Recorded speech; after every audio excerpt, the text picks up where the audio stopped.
James, we can start with you. You say you like having stuff off the wall every week, so here's one for you. Yeah. The bleachers. Why do you run the bleachers before games? And Oh, great question. Yeah, love these. Yeah, let's go first or last every week with one. We don't even have to put it on the official video. But yep. 2013, I was with the Denver Broncos, and we had a great quarterback coach named Greg Knapp. And Greg Knapp used to run the bleachers pregame, and he got me to do it along with some other coaches. And he told us, really helped him sort of clear his mind for the game. And he had called plays prior to that year, and he said, when he was calling plays, he really liked to run around and or run the stairs and sort of think through his calls, think through the call sheet, think through the opponent, all that good stuff. And uh, that was good enough for me to get me up there. And quite frankly, I don't get enough workouts during the week, so Sunday morning, if I get to the stadium early enough, which I try to, that's a good time for it. So chance to clear my mind headed into a game. Also get a workout, which is much needed as we go through these long seasons. And really appreciative to Coach Knapp for getting me started with those. then I guess on a more serious note, that is a cool story. I didn't think we'll go back that far. So you're a decade plus in, my man. You can't tell. You can't tell though, right? Because I don't get enough of them. But anyway, Now you were locked in. I was just curious, you know. But from a game standpoint, I know we had talked about, Josh Downs and his role, and not that he's complained at all. He's been very forthcoming about how the ball be spread out, but just his ability to help you all on third downs. One obviously is a big deal, but how unique is that when he's able to keep the chains moving? I think, it's something crazy. Like he accounts for like 60 every time he catches the ball on third down, 60% of the time it's a first down afterwards, something like that. yeah, he's been really, really good in those situations over the years. With a variety of different routes, route types, route concepts, route depths, man zone, whatever it takes. Josh puts in the work to prepare himself to get open in those situations, and not only get open, but sometimes you're catching a 4 yard pass and you got to find a way to make 13 yards. And Josh is really kind of special at those situations. So he's been great for us. Certain situations come up more or less each game, and some games you're going to have a whole lot of third downs. Some games are going to be third and shorts, third and longs. Those will sort of turn into different sort of target groupings by the end of each game. But Josh has been really good for us, really on all downs. We know sort of third down has been a money down in this league where you're able to stay on the field or you got to run the punt team out there and punt. Josh has been a big part of our success there over the last 3 years, and look forward to him doing more of that. It's been great. Joel, go ahead. How weird is it to call two sort of tricky plays down there in the red zone and have them pick up both of them?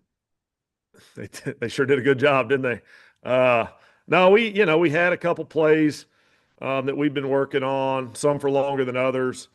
Um, thought they had a shot to work. For two different reasons, they didn't quite work. But we still managed to go 6 for 6 in the red zone. Had a good week in the red zone, and if you look on a couple plays after the pass to Bernie, I think Bernie was holding a pass defender backside, which didn't hurt that run play the other way. The second play. So it's important in this league. We've talked about it enough, right? We're going to run the plays that we run best, and everybody in this league is going to have their core plays, those things they do really well and they do really often. But I think it's good to have some creative ideas off of that. You're going to hit some, you're going to miss some, but our guys rebounded well off of those sort of incompletions, and they're telling me Tyler Warren's was a spiral, so that was good. We were really, really keeping an eye on whether he could spiral that thing, and I think he did. So guys rebounded well. We're whatever. Some weeks we'll have some stuff like that up. Some weeks we won't. At some point this year, it'll one of those might work better, but guys did a good job rebounding and going to score touchdowns anyway. Bernie suggested that maybe you guys are setting him up for bigger receiving category stuff later on in the season. He keeps hearing me talk about how the more eligible receiver threats you can have on the field, the better. And like the one way to do it is to somehow create a left tackle that's a receiver threat. So we're trying. I don't know if Rallis and Gannon are listening. Keep an eye on 79. He is a receiving threat, Bernie. Bernie's done a nice job in practice with that play. You guys would be impressed by that set of clips, him catching the ball. But no, those guys done a nice job, and we'll keep trying to draw them up and see if we can't get one to work here soon. James. Jim Bob, when I spoke to Shane yesterday, or so she said when we spoke to him yesterday, he described Quentin Nelson as a skill position player. He's like we kind of treat him like that.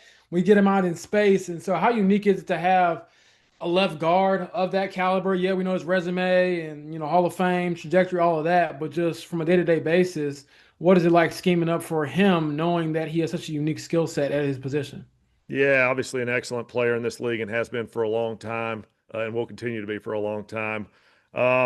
Shoot, he's an offensive weapon, right? That's what we talk about different guys being mismatches in the pass game or offensive weapons, guys that are, make a big difference in the game, or you can put in a position to make the biggest catch in the game or run or block, right? We don't often talk about the blocks.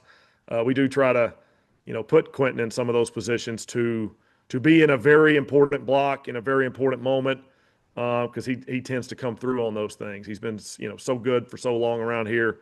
It's fun to draw stuff up, fun to scheme stuff up. He does such a great job working with the rest of the offensive line group and communicating when things change and when things adjust. And he's just been so good for us, and enjoying working with him and looking forward to kind of keeping that going. Anyone else? Any last minute questions? All right. All right, you're all set. You guys have a good Tuesday. Appreciate y'all sticking around. Thank you. Thanks, Jim Bob.